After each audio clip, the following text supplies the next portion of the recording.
Hello बच्चा लोग, hope you are doing well भाइयों। आज हम लोग क्या करने आए हैं? तो भाई आज हम लोग बायोलॉजी को डिकोड करने आए हैं और जानने आए हैं कि तुमको बायोलॉजी कैसे पढ़नी चाहिए जिससे कि तुम्हारे बोर्ड्स में 80 आउट ऑफ 80 आ पाए। उससे पहले भाई थोड़ा सा हम लोग आईसीएससी सेवियर्स की टीम को जान लेते हैं। तो भाई मैं हूँ रिया मैम और ये है हमारी प्यारी फिजा मैम और हम दोनों मिलके तुम्हें पढ़ाएंगे बायोलॉजी। और बाकी हमारे अलग अलग टीचर्स भी हैं जो अलग अलग सब्जेक्ट्स को डील कर रहे होंगे, है ना। अब तुम लोगों ने सबके बारे में जान ही लिया होगा, हमारा एक लाइव हुआ था वो देखा ही होगा। उसके बाद हम लोग बात करें तो हम लोगों ने 2 बैचेस लॉन्च करे हैं, उसकी डिटेल्स तुमको फिजा मैम बताएंगी।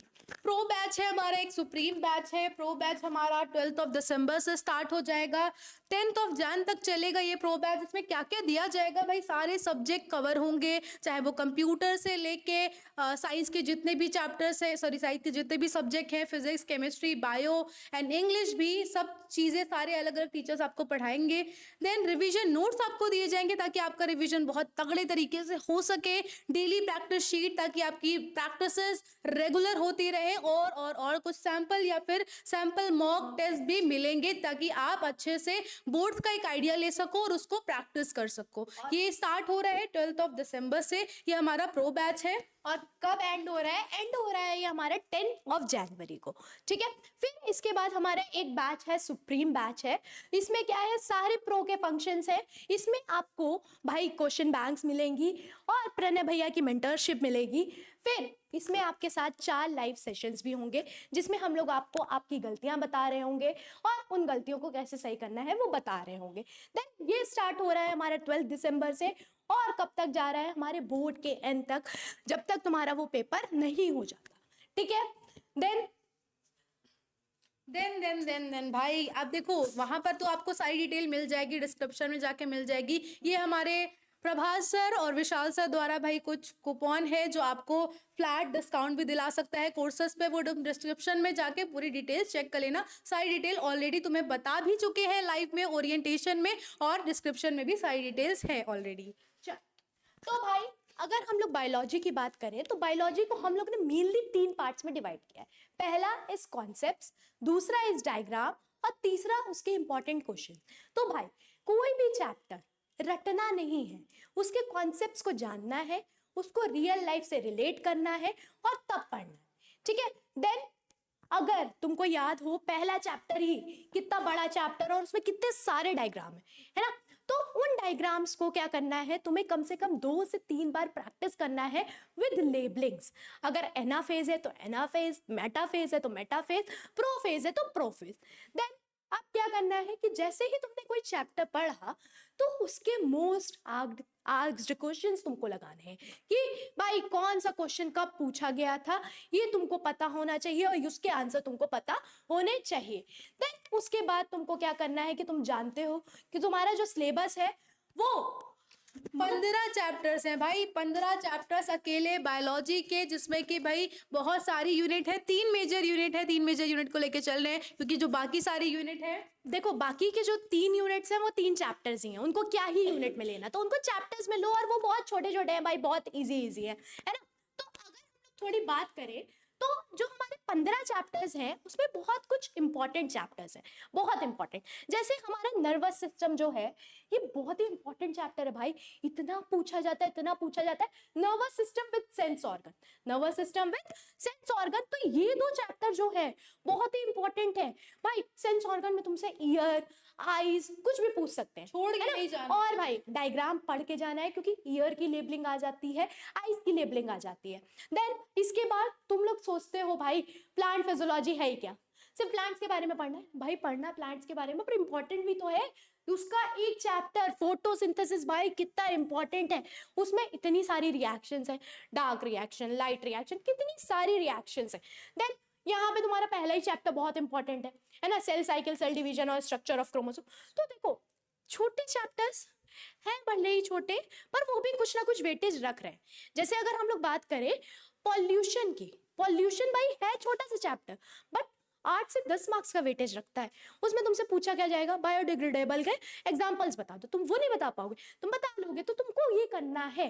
तो कुछ ऐसे हम लोगों ने सिलेबस को डिवाइड करा है कि आधे पार्ट्स मैं पढ़ाऊंगी और आधे पार्ट्स फिजा मैम पढ़ाएंगी, ताकि भाई तुम्हारा रिवीजन भी अच्छे से हो पाए, तुम पीवाईक्यूज भी अच्छे से सॉल्व कर सको और तुम सारे टॉपिक्स को from the very basic to the very detail अच्छे से समझ पाओ। ओके चलो भाई आगे बढ़ते हैं। आगे क्या है, तो सबसे पहले तुम्हें क्या करना है भाई, हमें तो जो करना है, हमें तो तुम्हें पढ़ाना है, अच्छी मेंटरशिप देनी है, बट तुम्हें क्या करना है, तुम्हें सबसे पहले अपना सिलेबस कंप्लीट करना है, कोर कंसेप्ट पे बहुत ज्यादा फोकस करना है भाई। तुम्हें सारे सब्जेक्ट के टॉपिक्स और उसके सब टॉपिक को बहुत अच्छे तरीके से समझना है, टर्मिनोलॉजीज डेफिनेशंस बहुत अच्छे से जाननी है। और बायोलॉजी इज ऑल अबाउट भाई कीवर्ड्स। अगर तुम्हें कीवर्ड्स याद हैं तो एग्जामिनर तुम्हें मार्क्स देगा, बट वो कीवर्ड सही होना चाहिए। अब ये नहीं कि तुमने ऑस्मोसिस में lower concentration to higher concentration लिख दिया, वो गलत कीवर्ड है ना।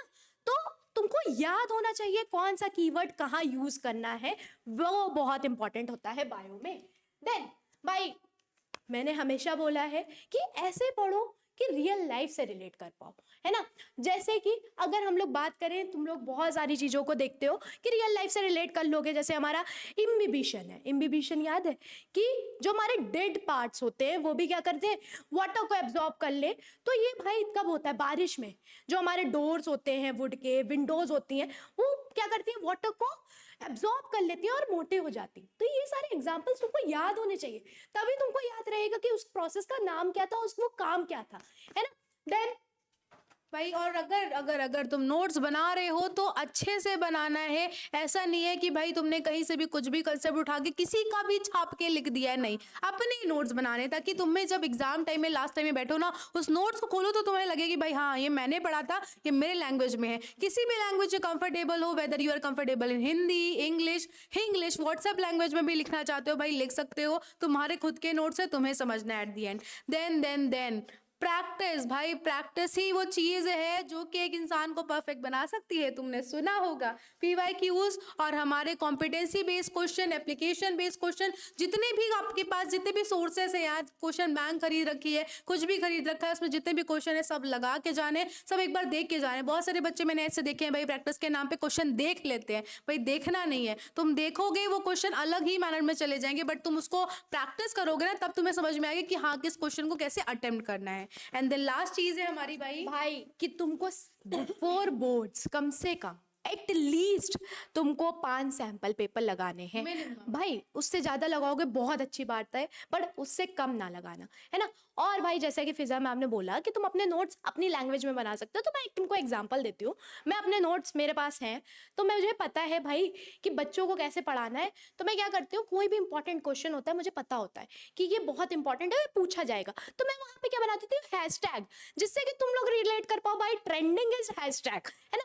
तो ऐसी चीजें तुम लोग यूज कर सकते हो अपने लिए, है ना, कि मुझे याद रहे कि हाँ ये अगर हैशटैग लगा है तो मतलब ये बहुत ज्यादा पूछने वाला क्वेश्चन है। मैं हमेशा ऐसे ही बच्चों को पढ़ाती हूँ, मेरे बच्चे हमेशा ही ऐसे पढ़ते हैं। तो आगे चलते हैं। तो भाई अब हम लोग बात करते हैं कि 30 डेज बिफोर बोर्ड्स हमें क्या करना है, कि भाई बोर्ड्स के 30 दिन पहले हमें कैसे प्लान करना है। तो पहले वीक में तो तुम मेजर ऑफ द चैप्टर्स उठाओ जिनका वेटेज बहुत ज्यादा है और जो ज्यादा इंपॉर्टेंट है ना। अब देखो वेटेज ज्यादा होना इसका मतलब ये नहीं है कि वो सिंपल नहीं होंगे, सिंपल भी हो सकते हैं। जैसे मैंने तुम लोग को एक एग्जांपल दिया पॉल्यूशन का, वो सिंपल है और वेटेज भी अच्छा खासा है, 8 मार्क्स का 10 मार्क्स का। देन तुम्हारा ये काम ना वेटेज वाला सिर्फ 1 हफ्ते में नहीं हो पाएगा, उसको 1.5 हफ्ते में कर लो। और उसके साथ ही उसके प्रैक्टिस करते रहो क्वेश्चंस, क्योंकि क्वेश्चन प्रैक्टिस करना इज इंपॉर्टेंट भाई।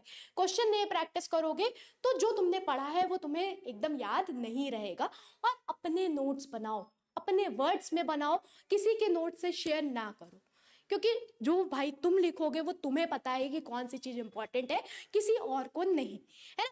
देन दूसरे वीक में तुमको क्या करना है कि तुम्हारे जो एरियाज है, तुमको पता है कि भाई तुम्हें सर्कुलेटरी में हार्ट का स्ट्रक्चर नहीं आता, है ना। उन एरियाज को क्या करो, पढ़ो, दोबारा पढ़ो, उन टॉपिक्स को दोबारा पढ़ो और उनकी प्रैक्टिस करो। भाई पूछा जाता है स्ट्रक्चर ऑफ हार्ट, तो क्या करोगे, तो तुमको वहां लिखना है ना, तो उनकी प्रैक्टिस भी करो। देन तुमको वीक 3 में क्या करना है, पीवाईक्यूज लगाने हैं और रिपीटेड टॉपिक्स देखने हैं। मैंने हमेशा बोला है कि भाई रिपीटेड टॉपिक से ही सबसे ज्यादा क्वेश्चन पेपर आता है। जितने भी पीवाईक्यूज हैं तुम ये मान के चलो 30 to 40% उसी से पेपर आएगा। तो भाई इंपॉर्टेंट है, उनको लगाओ, उनको छोड़ो नहीं कि यार बाद में लगा लेंगे, एक हफ्ते बाद लगा लेंगे, नहीं हो सकता भाई, तुम्हारे पास टाइम ही उतना नहीं होता फिर लगाने का। देन वीक 4 में तुमको क्या करना है, मॉक टेस्ट लगाने। अब देखो मॉक टेस्ट का मतलब ये नहीं है कि तुम 2 घंटे बैठो और 2 घंटे पूरा लिखते रहो, तुम भाई 2 घंटे की जगह 1.5 घंटे में पूरा पेपर खत्म करने की कोशिश करो। क्योंकि देखो भाई वहां पे तुम जाओगे, वहां पे तुम्हारे पास अलग अलग चीजें होती है ना, तुम्हें थोड़ा सा भैया डर लग रहा होता है, तुम्हें लग रहा होता है कि भाई ये क्या है, ये कैसे मैं करूंगा, कैसे लिखूंगा, तो उन सारी चीजों को पहले से ही प्रिपेयर करके चलो। और भाई बहुत सारी इंफॉर्मेशन भी तुम्हें फिल करनी होती है बोर्ड कॉपी के ऊपर, अपना नाम, रोल नंबर, अलग अलग रेसिडेंशियल पे अपनी डिटेल साइन करने होते, वेरिफिकेशन आते, बहुत सारी चीजें होती बहुत हैं सारी चीजें और होती वो हैं, तो हाँ। 15 से 20 मिनट ले ही लेती है एट एनी कॉस्ट। तो भाई कम से कम अपने मॉक टेस्ट को 1.5 आवर में कंप्लीट करो, और उसके बाद ये नहीं कि कंप्लीट करके खत्म, नहीं, कम से कम 2 बार रिवीजन करो, क्योंकि तुम अपनी गलती खुद पहचान लोगे कि कहाँ तुमने गलती करी है, ठीक है। देन मॉक टेस्ट के साथ साथ अपने नोट्स पढ़ते रहो, नोट्स पढ़ना इज इम्पॉर्टेंट, ये हर बात की बात है। चलो भाई, अब तो तुम्हारा बोर्ड्स भाई थोड़ा सा दूर है, ज्यादा दूर नहीं है, थोड़ा सा दूर है, लेकिन अभी चल रहे हैं तुम्हारे प्री बोर्ड्स, और कुछ हो चुके होंगे, कुछ के होने वाले होंगे। प्री बोर्ड से अगर तुम्हें 3 दिन पहले, तुम्हारे पास भाई बहुत टाइम है, अभी प्री बोर्ड्स शुरू होने वाले हैं दिसंबर में, लास्ट में शुरू होने वाले जनवरी में, तो एटलीस्ट 3 दिन पहले अपना सिलेबस कंप्लीट करके तुम्हें ये सारी चीजें करनी है, और ये सारी चीजें कर लेना तो तुम्हारी बायोलॉजी भाई एक मतलब बहुत ज्यादा पक्की हो जाएगी। डे 1 बोले तो भाई 3 दिन पहले डे 1 में क्या करना है, पहला first half of the syllabus, जितने मेजर चैप्टर हैं ह्यूमन एनाटॉमी के, प्लांट फिजियोलॉजी के, वो सारे चैप्टर पहले देखने हैं, उसको कोर कॉन्सेप्ट समझना है कि भाई उसमें क्या क्या है, सारी डेफिनेशन, टर्मिनोलॉजी अच्छे से पढ़नी है। मैराथन को मतलब जितनी भी मैराथन लाइफ चलती रहती हैं, क्लैरिफाई नॉलेज है, प्रणय भैया ने अपने बायोलॉजी में मैराथन करवाई है एग्जाम से पहले। वेदांत मेंटर्स में आप ICSE में जाके देखोगे तो मेरी और रिया मैम की दोनों की मैराथन डली हुई है, इसमें हम लोगों ने फ्लो चार्ट माइंड मैप से समझाया हुआ है, तो उसको भी वहाँ पर यूज़ कर सकते हो अलग अलग जगह से। Then second of the syllabus day 2 में क्या करोगे भाई, जितने भी हमारे छोटे मोटे चैप्टर्स हैं, इवोल्यूशन है, पॉपुलेशन है, पोल्यूशन है, ठीक है, वो सारे चैप्टर्स कवर कर लोगे, उसमें जितने भी कोर कंसेप्ट, डेफिनेशन, जितनी भी सारी चीज़ें हैं उसको कवर कर लेना, हमारा सिलेबस यहाँ पर कंप्लीट हो जाएगा। देन डे 3 में क्या करोगे, डे 3 में तुम्हारा सारा चैप्टर कंप्लीट हो चुके हैं, तुम्हें सब कुछ आता है, बस अब क्या करना है, इंपॉर्टेंट क्वेश्चन प्रैक्टिस करने हैं, PYQs, प्रीवियस ईयर क्वेश्चन कभी भूल के भी मत जाना, जितने भी रिसोर्सेस है सारे रिसोर्सेस को यूज करो, PYQs प्रैक्टिस करो, जितने भी आप 10 ईयर्स क्वेश्चन उठा के देखोगे क्वेश्चन पेपर, तो भाई आपको बहुत सारे टॉपिक ऐसे मिलेंगे जो बार बार रिपीट हुए हैं, जो ईयर बाय ईयर पूछे गए हैं, ठीक है, तो वो वाली चीज़ें सारी प्रैक्टिस करके जानी है आपको भाई, छोड़ना बिल्कुल नहीं है, छोड़ना इज नॉट एनी मतलब लाइक कोई भी सोल्यूशन बनता ही नहीं है भाई, किसी भी टॉपिक को छोड़ना है, ठीक है, सारे टॉपिक पूरी तरीके से कवर करके जाना। और कोई टॉपिक ये मत समझो कि भाई ये तो छोटा सा चैप्टर है, 1-2 नंबर का है, आएगा नहीं आएगा पता नहीं, लेकिन सारे चैप्टर को पढ़ के जाना है, कोई भी डेफिनेशन 2-3 नंबर की आपको पूछी जा सकती है कहीं से भी। अब भाई अगर हम लोग वेटेज की बात करें तो चैप्टर वेटेज, भाई यूनिट वाइज वेटेज की बात करें तो हमारी वैसे 6 यूनिट्स बनती हैं, बट यार अगर ये जो लास्ट के 3 यूनिट्स देखें तो ये लास्ट की जो 3 यूनिट्स हैं ये बहुत ज़्यादा छोटी नहीं है, इनके साथ क्या है कि ये भाई सिंपल भी है और इनको हम लोग आराम से पढ़ भी सकते हैं, ऐसा नहीं है कि उनमें हमको एकदम आइंस्टीन वाला दिमाग चाहिए तभी हमें आएगा, ये नॉर्मल सी है, हमारी लाइफ रिलेटेड है, इसलिए हम लोगों को पता है। अब देखो जैसे देखो तुम पॉल्यूशन को देखो तो 8 से 10 मार्क्स का है भाई, आता क्या है, एग्जाम्पल डेफिनेशन, एग्जाम्पल और डेफिनेशन। देन एक आ जाता है स्वच्छ भारत अभियान, वो बहुत पहले आया था, अभी आ नहीं रहा है, ठीक है। देन पॉपुलेशन की बात करें तो पॉपुलेशन में भाई 4-5 डेफिनेशन है जो बहुत इंपॉर्टेंट है, और उसमें कुछ मेथड्स हैं जो बहुत इंपॉर्टेंट है, ठीक है। अब किस कैसे आता है इसमें, ये देखो इजी ही है, दोनों क्या, तीनों ही इजी हैं, बट क्वेश्चंस कैसे आते हैं इसमें, डेफिनेशन बेस्ड आ जाएगा, और देखो असर्शन रीजन में आता है भाई पॉपुलेशन से एक क्वेश्चन पक्का आता है ना। देन ह्यूमन इवोल्यूशन, भाई इसमें क्या है, सबसे इंपॉर्टेंट चीज जो आपने पढ़ा होगा इंडस्ट्रियल इवोल्यूशन, है ना, तो हमारा जो पेपर मॉथ वाला था, विंग्ड, वाइट विंग्ड और डार्क विंग्ड वाला, वो आता है, वो पूछा जाता है, लमार्क की थ्योरी, डार्विन की थ्योरी, तुमको जिराफ दे दिया जाएगा, बताया जाएगा, अगर उसमें एक जिराफ मरा होगा तो वो डार्विन की थ्योरी है, और अगर सारे की नेक लंबी होगी तो वो किसकी थ्योरी है, लमार्क की थ्योरी है ना। तो ऐसे तुमको पहचानना है, एप्लीकेशन बेस्ड क्वेश्चंस आते हैं, और इससे भाई कोई डायग्राम ही नहीं है इन तीनों चैप्टर में, क्या डायग्राम देंगे वो। देन अगर हम लोग बात करें सबसे ज़्यादा वेटेज हमारा रखता कौन है, ह्यूमन एनाटॉमी। भाई इतनी देर से मैं और फिजा मैम यही चिल्ला रहे हैं कि ह्यूमन एनाटॉमी सबसे ज़्यादा इंपॉर्टेंट है, सबसे ज़्यादा लेंदी है, और भाई इसमें सबसे ज़्यादा डायग्राम है। अगर तुमसे भैया बोला जाए कि डायग्राम कैसे करें, तो देखो इसमें जैसे अगर तुमको किडनी का डायग्राम, अब किडनी के अंदर तुमको नेफ्रॉन का डायग्राम भी पढ़ना है ना। अब तुम क्या कर सकते हो, जैसे तुमसे बोला गया कि सपोज तुम्हें एक क्वेश्चन लिखना है कि यूरिन फॉर्मेशन कैसे होता है, तो क्या करोगे भाई, तुमने नेफ्रॉन का डायग्राम बनाया, उस डायग्राम में सब समर अप करो, सब डालो कि तुमने क्या करा, तुमने डीसीटी बनाया, पीसीटी बनाया, मतलब PCT DCT loop of Henle सब कुछ बनाया, मोमेंट्स कैप्सूल ग्लोमेरुलस सब कुछ बनाया। फिर तुमने स्टार्ट करा हमारा कौन सा, फिल्ट्रेशन। फिल्ट्रेशन हुआ कहाँ से, ग्लोमेरुलस से और वो हमारे बोमेंस कैप्सूल से।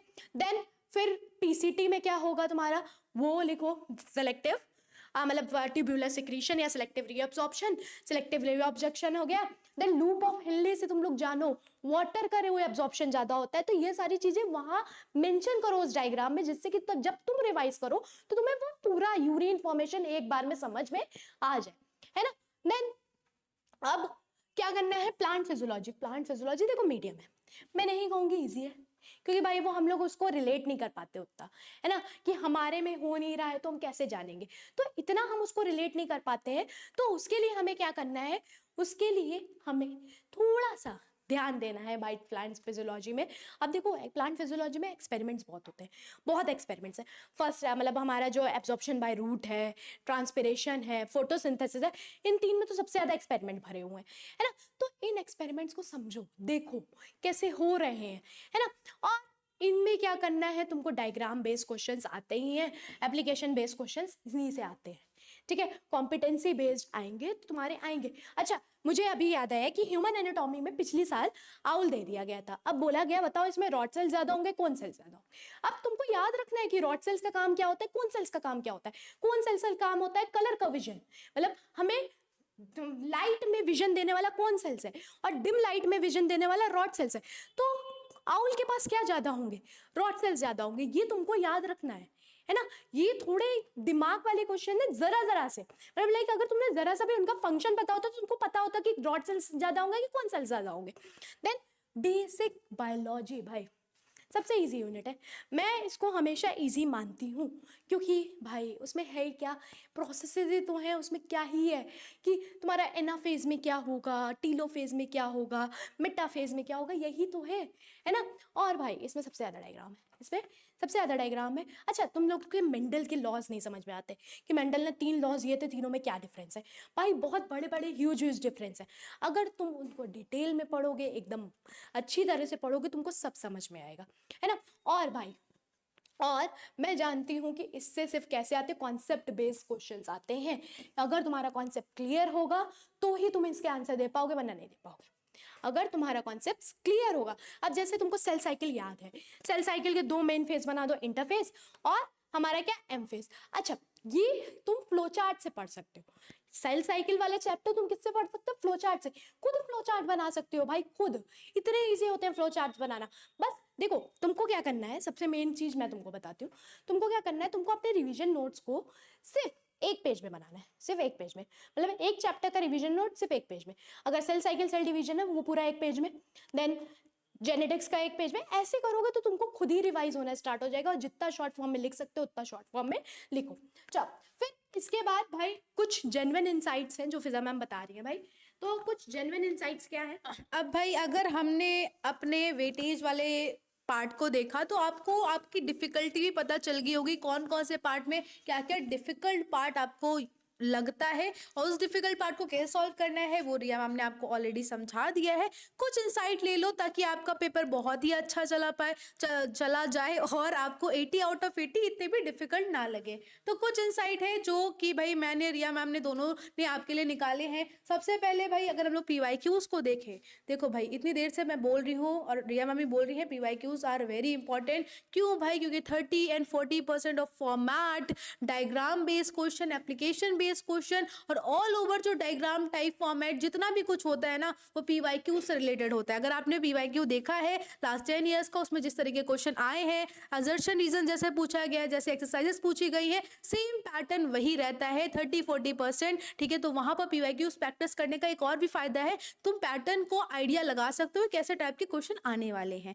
ठीक है, ये बहुत मेजर चीज है, इसको भूलना नहीं। देन भाई ये तो तुम लोग लंबी लंबी कहानियां बनाते हो, पूछा जाता है मेंडल के लॉज, मेंडल की कहानी लिख के चले आते हो, भाई ऐसा नहीं करना है। ठीक है, बायोलॉजी में थ्योरी है बट उसको उतना भी नहीं खींचना है कि एग्जामिनर पढ़ते पढ़ते भाई बोर हो जाए, फिर वो पढ़ना ही छोड़ दो, तुम्हारे आंसर तुमने क्या लिखा है वो उससे कोई मतलब ही ना रहे। तो यहाँ पर आपको कीवर्ड्स जो कि भाई बहुत ज़्यादा ज़रूरी है, कीवर्ड्स पूछे जाते हैं, मेंडल के लॉज पूछे जाते हैं, तो वहाँ पर अच्छे अच्छे कीवर्ड्स यूज़ करके लिखो। कोई भी क्वेश्चन पूछा जाता है तो कीवर्ड्स लिखो और हाईलाइट भी करो ताकि एग्जामिनर को लगे कि भाई तुम्हें आंसर आता है। तो भाई लंबी लंबी कहानियां बनाना छोड़ दो। मैंने बहुत सारे बच्चों को देखा है बहुत लंबा 1.5 पेज का आंसर लिखते हैं और कहते हैं मैम आपने तो 1 नंबर भी नहीं दिया। क्यों देंगे भाई, तुमने रिलेवेंट स्टोरी नहीं लिखी है, रिलेवेंट कहानी नहीं लिखी है। ठीक है, क्लीन डायग्राम पे फोकस करो, जो भी डायग्राम बेस्ड क्वेश्चन आए उसमें क्लीन और नीट डायग्राम बना के आओ। लेबलिंग बहुत मेजर पार्ट प्ले करती है डायग्राम का। बहुत सारे बच्चे मुझसे कहते हैं कि मैम मैंने तो ये हार्ट का डायग्राम बनाया था, डबल सर्कुलेटरी सिस्टम बनाया था, ये आपने मार्क्स क्यों नहीं दिए? क्योंकि भाई तुमने लेबलिंग ही नहीं करी है, तुमने बताया ही नहीं है कि भाई पल्मोनरी आर्टरी पल्मोनरी वेन कहाँ पर है, तुमने बताया ही नहीं है कि लेफ्ट एट्रियम राइट एट्रियम कहाँ पर है, तो मार्क्स क्यों मिलेंगे तुम्हें? देन ये दोनों चीज़ों को बहुत अच्छे से याद रखना। फ्लो चार्ट को यूज़ करो, जहाँ पर आपको टॉपिक पूछा जाए, आपको पता है कि आपको उसके टाइप्स भी बताने हैं, उसके सब टाइप भी बताने हैं, तो वहाँ पर एक कोने में छोटा सा कॉर्नर पर फ्लो चार्ट बना के आओ ताकि टीचर को आइडिया लग सके कि जो तुमने 1.5 पेज 2 पेज का आंसर लिखा है उसमें तुम्हें आता है। ठीक है, तो फ्लो चार्ट का यूज़ करना स्टार्ट कर दो, पढ़ाई के लिए भी और आंसर राइटिंग को अच्छा करने के लिए भी। ठीक है, देन हम लोग बात करें भाई डायग्राम छोड़ के मत आओ। बायोलॉजी इज ऑल अबाउट हमारे डायग्राम्स। अगर उसमें 70% थ्योरी है तो 30% डायग्राम भी है। डायग्राम बहुत मेजर रोल प्ले करते हैं, तो थ्योरी तो लिख के आनी है। अगर नहीं भी पूछा जाए, जैसे कि भाई अभी रिया मैम ने एग्जाम्पल दिया था कि भाई अगर आपसे पूछा जाए स्ट्रक्चर ऑफ हार्ट, ठीक है, तो स्ट्रक्चर ऑफ हार्ट में अगर तुमने छोटा सा डायग्राम भी बना दिया, तुम्हें पूरा हार्ट नहीं बनाना आता, वो 4 चैम्बर वाला ही बना दिया स्क्वायर में और वहां पर लेबलिंग कर दी, यहाँ पर लेफ्ट एट्रियम होता है, राइट एट्रियम होता है, लेफ्ट वेंट्रिकल राइट वेंट्रिकल, तब भी तो एग्जामिनर को आइडिया मिल जाएगा कि तुम्हें स्ट्रक्चर ऑफ हार्ट आता है। लिख तो दो, पूछा नहीं गया, यहाँ पर नहीं पूछा गया कि भाई ड्रॉ अवेलेबल डायग्राम, नहीं पूछा गया, बट तुम डायग्राम बना के आओ, लेकिन रिलेवेंट डायग्राम बना के आओ। इररिलेवेंट डायग्राम नहीं बनाने। ऐसा नहीं पूछा गया भाई तुमसे एक्सटीडी सिस्टम पूछा गया है तो तुम नेफ्रॉन का डायग्राम बना के आ रहे हो, नहीं, ये सब नहीं करना है। क्या होता है ना कि अगर तुमने डायग्राम सही बनाया है और तुमने जो स्टोरीज थोड़ी सी गलत लिख दी है तो टीचर का उतना ध्यान नहीं जाता है, वो तुमको मार्क्स दे देता है अगर तुम्हारा डायग्राम एग्जैक्ट सही है। ये मैं भी करती हूँ, ये फिजा मैम भी करती है, ये हो जाता है हम लोगों के साथ। अगर हमारा डायग्राम एकदम क्लीन है और सही है तो हम उस बच्चे को मार्क्स दे देते हैं, भले ही स्टोरी में थोड़ा उसने गलत लिख दिया, ठीक है, but diagram banana is important. भले ही वो तुम 4 चैम्बर बनाओ ऐसे छोटे छोटे, तुम ऐसे 4 चैम्बर बनाओ, बट बनाओ। इधर लिखो left auricle right, left ventricle right auricle और राइट वेंट्रिकल। अगर तुमने ये भी बनाया है ना, डबल सर्कुलेशन में तुमने ऊपर लंग्स बना दिया बॉक्स में, नीचे क्या बोलते हैं बॉडी बना दी, और फिर वहां पल्मोनरी आर्टरी पल्मोनरी वेन्स बना दी, भाई फुल मार्क्स मिलेंगे, कहीं नहीं कटेंगे मार्क्स। ठीक है, बट ये छोटा सा डायग्राम तुम एकदम किनारे बना सकते हो, है ना। अब ये नहीं कि तुम गंदी तरीके से बनाओ, एकदम एकदम रफ डायग्राम बनाओ, रफ नहीं बनाना है, थोड़ा सा साफ बनाना है, थोड़ा सा क्लीन बनाना है, जिससे कि उनको समझ में आए कि तुम्हें आता है। ठीक है, और भाई ये कुछ इंसाइट्स थे जो कि भाई हम दोनों ने आपके लिए बहुत ज़्यादा रिसर्च करके लाए हैं कि भाई तुम लोग अपनी आंसर राइटिंग कैसे बेटर बना सकते हो और तुम्हें मार्क्स कटने के तुम्हारे चांसेस ही बहुत कम हो जाए। अब भाई फाइनली बायोलॉजी इज डिकोडेड। ठीक है, तुम्हारे लिए बायोलॉजी पूरी डिकोड कर दी है, सारे तरीके बता दिए गए हैं, सारे इजी टू इजी मेथड बता दिए गए हैं कि तुम अपने बायोलॉजी में 100 आउट ऑफ 100 कैसे ला सको, एग्जाम में 80 आउट ऑफ 80 कैसे ला सको। ये कुछ वेज थे जो तुम्हें बायोलॉजी के एग्जाम में प्री बोर्ड्स में एज वेल एज बोर्ड में बहुत ज़्यादा हेल्प करते हैं। तो आई होप तुम्हें भाई ये वीडियो अच्छे समझ में आई होगी, बायोलॉजी तुम्हारे लिए डिकोड हो गई होगी। मिलते हैं हम लोग अपने बैच में, जहाँ पर हम लोग स्टार्ट करने वाले कौन सा चैप्टर से Riya ma'am? Cell cycle cell division भाई, पहला चैप्टर हम लोग स्टार्ट करने वाले हैं। इसका शेड्यूल आपको कम्युनिटी में मिल जाएगा, पोस्ट हो जाएगा, तो उसकी टेंशन मत लेना है, बस बैच में एनरोल हो जाना है जल्दी से। मिलते हैं तुम्हें बैच में बायोलॉजी को और इजी बिना रट्टाफिकेशन के कंप्लीट करने के लिए। ओके, मिलते हैं नेक्स्ट वीडियो में और हमारे बैच में। ठीक है, चलते हैं, बाय बाय।